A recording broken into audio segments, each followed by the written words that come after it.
Well, hey, folks, it's about time for a little story time for old JD. I'm working on a ottoman right now. I figured I'd take a minute.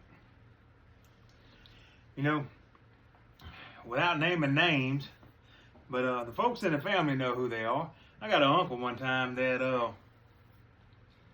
well, we were riding down the road and I looked in the back. I had a pair of old rubber boots, the old black work boots, waterproof boots. And he had a hole in the top of them, right at the front part of his ankle, on both boots.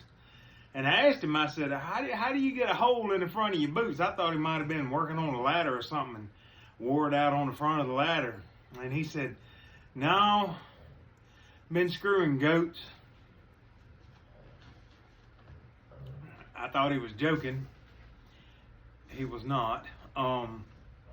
He said, no, what you do is you take the goat's back legs and you put it down in them boots at the front. Said the harder that goat fights to get away, the harder it hit. And, I thought he was just shooting it. I told my other uncle about the story about 2 or 3 weeks later. He said, no, he ain't joking. I said, what do you mean he ain't joking? He said, back in that day, my dad, he had some horses, had Tennessee Walkers. And what they used to do was ride them in those saddle, what they call bareback. He used to ride them bareback, so they had a stump at the yard.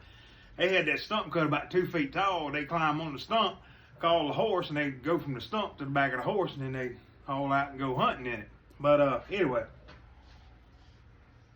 he came over to the house, and my uncle, who did not consummate with a goat, Billy, he told me, he says, no, we was out there in the backyard one day, and this other uncle drove up, and he told him, he said, come on back here, I got something to show you. He said, what you got? He said, we got this horse back here, stump broke. He said, what do you mean? He said, come on, let me show you. So they went back there and they told him, he said, we done took our turn with the horse. You come on back here, you can take your turn too. And he laughed. He said, no, y'all messing with me. And they said, no, watch.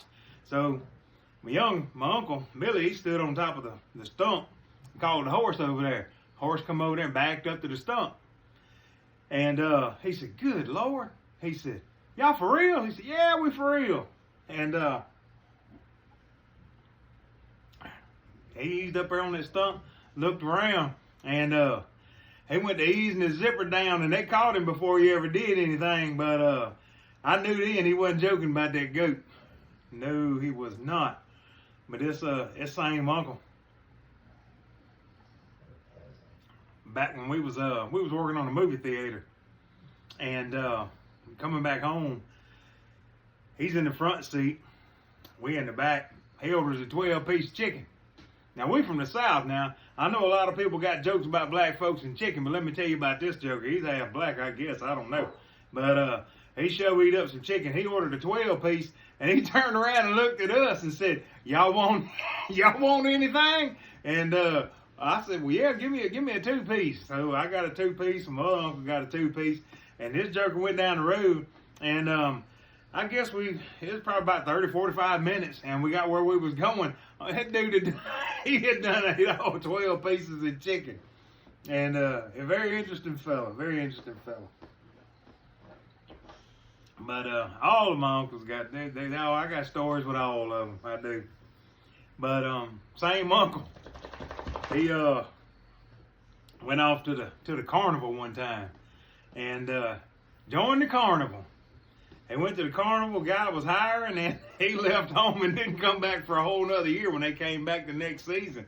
He ain't had a haircut, but he had an afro like, it was probably about this big, and he had one of those big black fist picks in the back of his hair. And he came over there, and it was the funniest thing I ever seen in my life. The wind was blowing a little bit. He come walking down through there, and I ain't seen him in a whole year, and he was wanting a haircut. And my mom used to cut hair, everybody's hair when they was younger. But he drove up, hopped out. He gets out, he takes about 4 steps. And I said, hey! He said, hey! And when he stopped, his afro went woof, woof. It was the dangest thing I ever seen. But they dang near cut him bald that day. That's a heck of a note. Ain't seen your whole family in a year. We called everybody out. We had a good little old cooking. Had a good day. But, yeah, I miss that old fella. We had a lot of times, a lot of good stories today. But a lot of folks think I'm sitting around telling jokes. But no, I don't tell jokes. I got a million stories about my family and growing up and my buddies and everything. But everybody always said I need to write a book. I ain't going to write a book, but I'll give you some videos on it. It'll be funny. Y'all have a good one.